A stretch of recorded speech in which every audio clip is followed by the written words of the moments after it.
नाही, जे जसं काढील नाही एकमेकाचं राजकारणाचं मग त्याला मात्र मराठ्याच्या रोषाला सामोरं जावं लागणार आहे. मराठी सोडणार नाहीत त्यांना, कारण मराठीचे मतं घ्यायला गोड लागते. आणि कोणी आवाज उठवला तर त्याच्या नावाने तुम्ही बोंबलणार. तुम्हाला एका मुलीनं हाक दिली कळत नाही का? तुमच्या लेकीनं जर हाक दिली तर मग आम्ही पण असंच करायचं का त्यावेळेस? तुमच्या मुलीनं तुमच्यावरती वेळ आल्यावर एखाद्या वेळेस जर जनतेला हाक दिली माझ्या बापाच्या न्यायासाठी या, आणि मग तुम्ही जर तसे पळायला लागले तर मग आम्ही पण तुम्हाला तसंच म्हणायचं का तुम्ही राजकारण करताय म्हणून?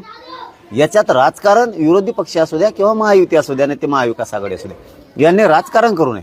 कारण एका लेकराच्या एका लेकीच्या डोळ्यातलं पाणी थांबत नाही. तुम्हाला जरा लाज वाटून द्या. भिकार विचारासारखं वागू नका.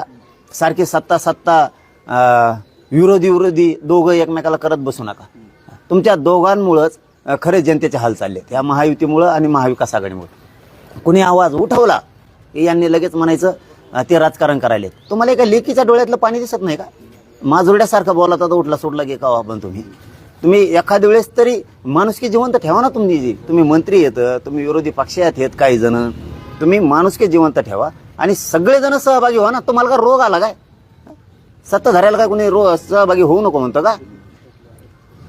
तुम्हाला यायचं नाही, दुसरे कामं करायला लागले करू द्यायचं नाही, त्यांना विरोधक म्हणून बदनाम करायचं. एखादा सामाजिक कार्यकर्त्याने आवाज उठविला की त्याला म्हणायचं कुणीतरी याला पाठीलं दिसतंय. अरे काय नालायक विचार आहेत रे तुमचे. एखाद्या गरिबांच्या लेकराचा आवाज उठवायला गेला, आज ती आई रडती, संतोषभाईंची मंडळी रडती, त्यांचा भाऊ रडतोय, मुलगा मुलगी रडती. एवढे लेकरं आज ते उन्हात पडलाय, ते बापाचं छत्र नाही राहिलं, त्यांना बापाची सावली नाही राहिली, आधार नाही राहिला. या जनतेनं आधार द्यायचा, त्याच्यात राजकारण करता. तुम्हाला लय भोगायला मग आम्ही, तुम्ही जर असं करायला लागले. तुम्ही हे एकमेकावर आरोप करायचे, उद्यापासून विरोधी आणि सत्ताधारी बंद करा. पहिलं नसता सगळे लोक मराठी सगळे यांच्यावर तुटून पडायचे, यांची सुद्धा बदनामी करायची, यांना सोडायचं नाही. मग जर आपल्यात कोणी यायला लागलं मराठ्यात की लगेच विरोधी म्हणतो सत्ताधारी आहेत आणि सत्ताधारी म्हणतो विरोधक आहे.